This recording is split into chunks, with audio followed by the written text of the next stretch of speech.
Hey guys, Chris here with your daily dose of writer's block.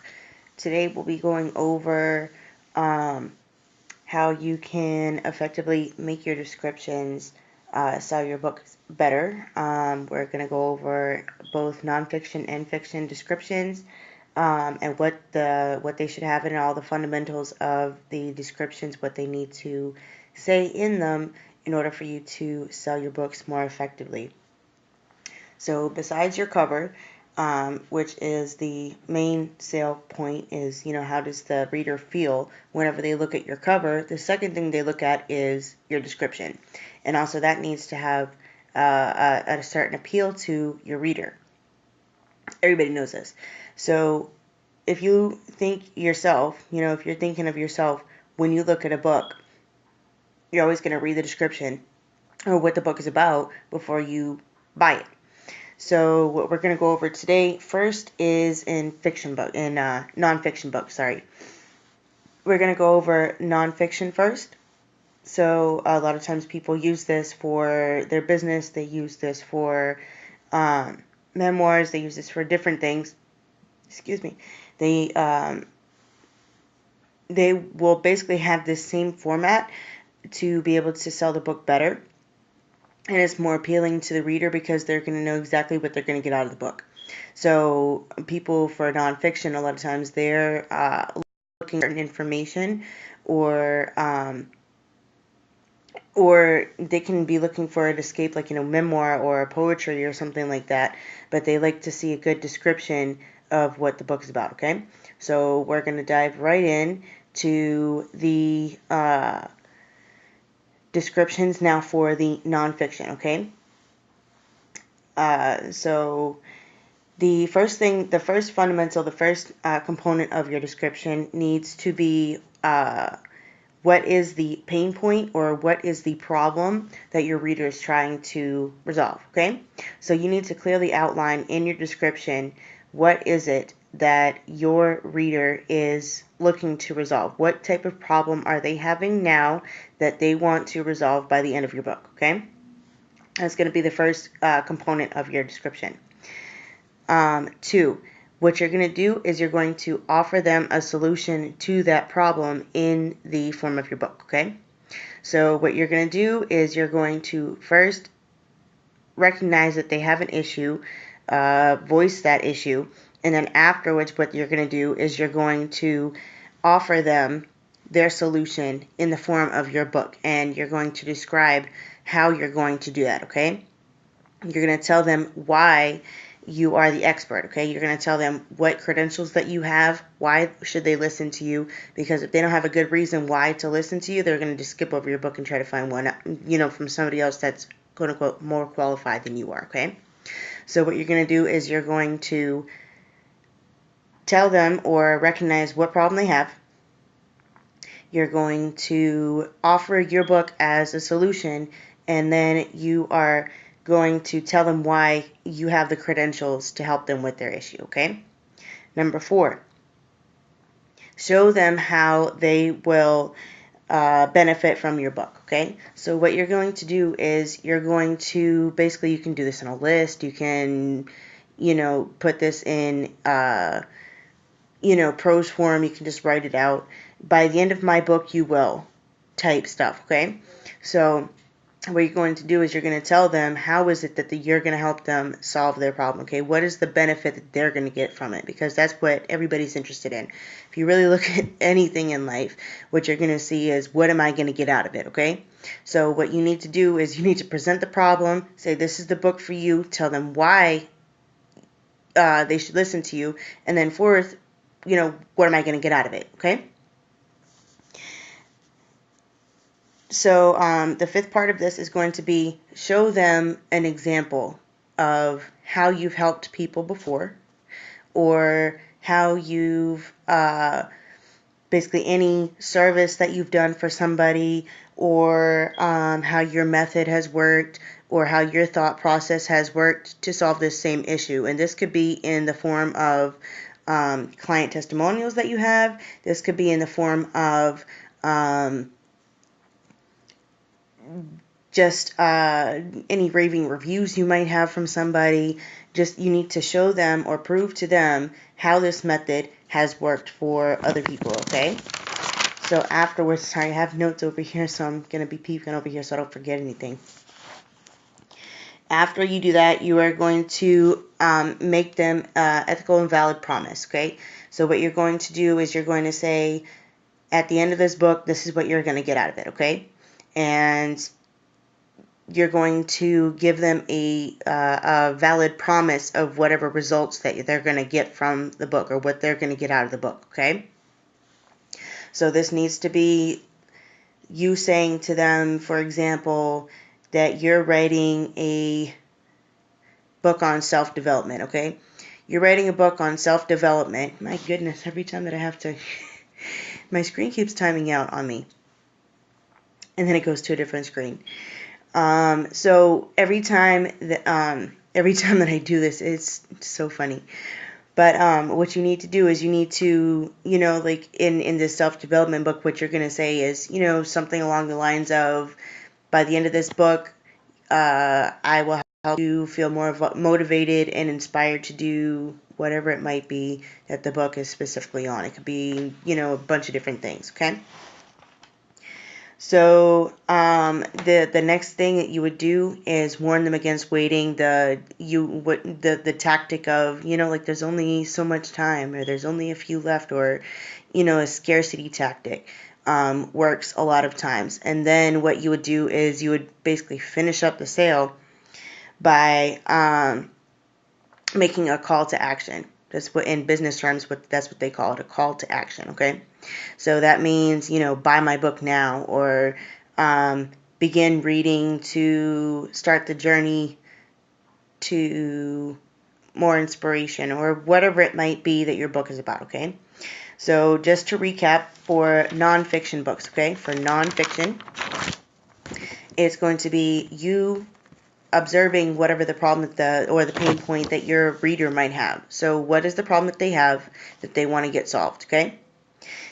Second, offer a solution in the form of your book. Third, tell them why you are the expert. Tell them what credentials that you have or why they should listen to you. Fourth, show them how they will benefit from your book. Show them an example of when you've helped other people with your method, way of thinking, with your services that you have, any of those things, okay? The next step would be to make a valid promise to them, saying, what results they're going to get from your book or from reading your book, even if they're just going to feel more inspired to do something. That's what you need to put in your book, okay? In your book's description, sorry. You would warn them against waiting. So what you need to do is kind of create the scarcity tactic, not in a tacky way, because people don't like tacky, okay? So don't sit here like I don't know if you've ever seen on websites, there's only like one left. Like that is so annoying sometimes. So you don't want to be the annoying salesperson, okay? What you want to do is you want to make it a valid, valid warning against waiting, and then afterwards is the call to action, or you telling them, start your journey on for doing whatever, reading my book, okay? So next we're going to move on to fiction, okay? And for this one, it's kind of a little bit different, because for fiction, you have different types of fiction, okay? And the exact placement and wording might be a little bit different based on the genre. So what you probably should do, and this is what I always warn everybody to do, is to kind of look at other books that are in your genre to see exactly how it's set up, and especially if it's a bestseller, kind of take note of exactly how it's written on the description, so you can kind of use that as a template for you to be able to write out your description, okay? So what you're going to do is you're going to sit here, read the description, and if they have it set up in a certain way and you notice that the type of book or the genre of book that you're looking at, that you're wanting to get in the same market for, is written in a certain format, then you're going to want to, kind of follow that same format, okay? So for a fiction description, what you're going to want to include in this is you are going to probably want to give a little bit of a backstory. This will be a lot of relevant information that the reader might not know otherwise, but it's important to your story that they know it, okay? And so this is going to be including a character name, a place, a time, an event, maybe that happened in the character's life, something that's of importance to your story that the reader would not otherwise know. But it's important for them to know in order for them to read the book, okay? Second part is going to be what in film terms they call it a logline, okay? A logline is going to be, it's a short 1 or 2 sentence summary of what your plot is about without giving out the whole plot, okay? So it's going to be talking about a character and possibly the struggles that they go through doing whatever, okay? So it's going to be mentioning the character, a little bit about the character. It will also mention a main point of the story. So whenever you're writing your fiction story, a lot of times there's a theme. So it'll include the theme as well. So you're going to write the character, a little bit about the character, maybe their personality. You're going to include the theme of the book and how they're going to get through that. So basically, if they are trying to overcome a struggle, what is the struggle that they're trying to overcome, okay? So if your theme just say that, I'm just going to throw out a random one. Just say that your character Jenny is a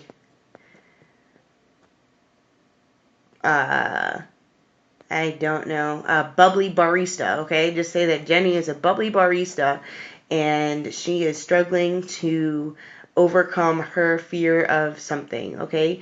But that's what you're going to want to put in your log line. Something that's of your plot line that's like basically the main point of the book, written in a summary of 1 or 2 sentences, okay? So the third part might be a juicy excerpt, like a little piece of excerpt of your little of your book. So it might be a part that you find particularly intriguing, and your reader might find it that way as well. If you've sent out ARCs, if you sent out advanced reader copies, and you've gotten reviews of your book, and readers were drawn to a particular passage of the book, a particular part in your book that you've written, you might want to put that part in the description. Because if you are able to draw the readers in on that part of the description, then it's more likely that they're probably going to buy your book, because they're going to see that part, they're going to see a little bit of the book, and they'll be like, ooh, that's interesting. And then they're going to want to buy it, okay? And then the last part is praise for your book, okay? So I will warn you, if you try to put reviews in your description, Amazon frowns upon that. I'm going to go ahead and tell you Amazon frowns upon that. So if you try to put actual reviews in there with like people's names and stuff like that, they might try to take your book down. So if you just use quotes from a review that somebody gave to you, like if somebody said, this book was awesome, I liked how such and such a character did this. You can just put in little quotations. You don't necessarily have to put a name. Amazon doesn't really like you putting reviews or inserting reviews in the description, but it's done a lot. And it's kind of like if you get caught speeding type. So, if you get caught speeding, you're going to get the ticket. But if you don't get caught speeding, you're going to get away with it. So I would not advise for you to put actual reviews in there, even though it has been done before and a lot of people do it. If you have gotten praise for your book, you can even try to write it out in a way that it's not direct quotes or exact reviews, okay? So for your fiction books, what your description needs to have in it is a little bit of the backstory as the first part. That's information that your reader is not going to know unless you tell them, and it's an important part that they need to know in order to read the book. It could be, like even part of, if you have a prologue or introduction or something like that, it could be a summary of what that is, okay? And that'll just make it easier. If you have a prologue, which the prologue is always going to be a part that's before the story, or a part of, information that the reader wouldn't otherwise know and that they need to know, okay? If you want to write a summary of that, that could be the very first part, okay? So it's going to be a little bit of the backstory. There's going to be the one or two sentence summary that's called the log line of what the main point or what the main point of the plot is, okay? And that's going to include the character, a little bit about the character, what their issue is, and what they're trying to overcome, okay? Third part is going to be a little fraction of your book, like a little part of your book that is intriguing to readers, and that's exactly why it's good to try to, kind of get people to read your book beforehand so you can see what part of the book they're drawn to, and you might be able to include a little bit of that writing in your description. And then the last part is going to be praise for your book, okay? So just to recap for nonfiction, sorry it's taking so long. For your nonfiction description, what is the problem or pain point that your reader needs to have solved, okay? Offer a solution in the form of your book. Tell them why you're an expert or why they should believe what you're saying, okay? Show them how they will benefit from your book. Show them how you have already helped other people or how it's already benefited other people. Make a valid promise to deliver a certain result to them. Warn them against waiting. And then make a call to action at the very end, okay? And then with your fiction book, what you need to do is you need to have a backstory, log line, a juicy part. Stop going places, screen. Stop going places. Oh, well. So you need to have a juicy part of your story, some part of the story that people were really drawn to, and then afterwards what you need to do is you need to put praise for your book, because really what you want to land them with is how people like the book or what people are saying about your fiction book, because if they're just looking at it and they're seeing a description, what's really going to land it at the end is, hey, other people have looked at the book, other people have read it, and this is what they have to say about it, okay? So if you have any comments, questions, please leave it below. If you haven't already and you like this content, please press the subscribe. It's over here, right there. So you can subscribe to my channel to get notifications about further videos.